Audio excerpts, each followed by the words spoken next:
नमस्कार मित्रांनो, मी अविनाश शिरोडे आज हा व्हिडिओ बनवतोय। आज आमच्याकडे रंगाचं काम चालू होतं गेले 3-4 दिवसापासून।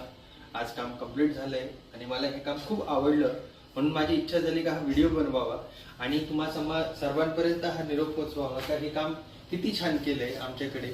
ज्यांनी केलं मी त्यांना बोलवतो 1 मिनिटाकरता। गुरु 1 मिनिट याल का इकडे? हे आहेत गुरु। मला याच्यात जे सगळ्यात जास्त आवडलं ते आहे यांचा स्वभाव। एकदम छान स्वभावाची व्यक्ती आहे, काहीही टेन्शन नाही। त्यांची टीम सुद्धा खूप चांगली आहे, खूप चांगलं काम केलं। मला जर कोणाला वाटत असेल का रंग करायचा आहे तुमच्याकडे तर तुम्ही यांना जरूर संपर्क करा। आणि मी पेंटिंगचे काम करतो, सर्व आहे टोटल, एक्सटेरियर इंटेरियर टेक्स्चर वगैरे, आणि ऑल ओव्हर पुण्यामध्ये आपण सर्व्हिस देतोय। तुमचा मोबाईल नंबर सांगाल का? आणि माझा मोबाईल नंबर आहे 8668415858। Website gurupaintingservices.com। मी यांची वेबसाईट आणि बाकीची डिटेल्स डिस्क्रिप्शन मध्ये टाकून देईल। Thank you everyone.